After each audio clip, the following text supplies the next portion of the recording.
रिया की कहानी सुनने के लिए आप लोग कितना बेताब हो। ठीक है, मैं आप लोगों के लिए लाया हूँ रिया की कहानी part 2। Let's spill the T. तो हुआ ये कि उस दिन रात में रिया मुझे लगभग 1 बजे मैसेज करती है और वो मुझे कहती है कि मैंने आज फाइनली ना कह दिया। मुझे लगा कि भाई अभी रिया ने अब क्या कांड किया, किस बात के लिए ना कहा। तो मैंने उससे पूछा कि भाई किस लिए ना कहा, हुआ क्या। तो वो मुझे सारा चीज़ बताई। तो हुआ कुछ ये कि उसके घर में अगले महीने उसके लिए रिश्ता आने वाले थे। घर का माहौल बहुत अच्छा था, मम्मी खुश थी, पापा फुल तैयारी में लगे हुए थे। फिर एक दिन रिया से पूछा गया, लड़का से बात कर लोगी ना। लेकिन अब वो रिया रिया नहीं थी। अगर वो पहली वाली रिया होती तो वो कह देती हाँ कर लेंगे, लेकिन अब वो नॉनचलेंट रिया धीरे से कहती है अभी नहीं। उस समय कमरे में कुछ देर के लिए खामोशी छा गई। फिर थोड़ी देर के बाद पापा कहते हैं मतलब।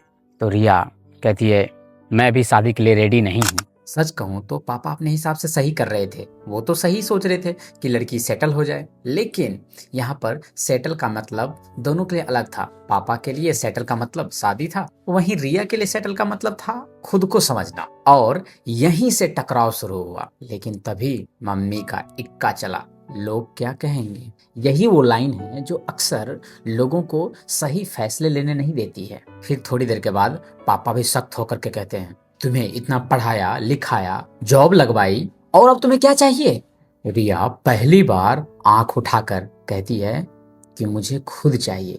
और ये एक ऐसी लाइन थी जो पूरे कमरे में कंफ्यूजन वाला माहौल क्रिएट कर दिया, क्योंकि ये लाइन किसी को समझने के लिए थी ही नहीं।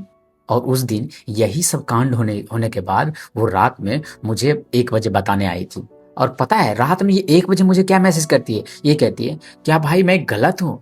मुझे लगा कि भाई इन बाप बेटी के चक्कर में मैं ना पेला जाऊं, पता चल जाए कि ये भाई मेरे से सजेशन ले रही है। तो सच बताऊं उस समय उसको मैंने बिना जवाब दिए मैं खुद में सोच रहा था कुछ कि उस घर में सच में कोई उस समय गलत था। मेरा तो मानना है कि कोई गलत नहीं था, क्योंकि हर सही फैसला हर किसी के लिए सही हो जरूरी तो नहीं है।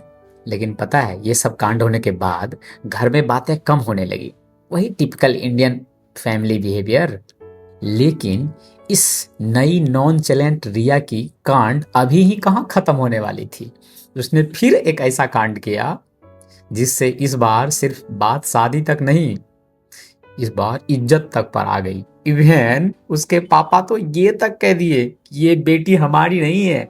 अब सोचो रिया ने ऐसा क्या किया होगा। और हाँ, आप लोग मुझे फंसा के छोड़ोगे यार, पार्ट 3 भी चाहिए क्या।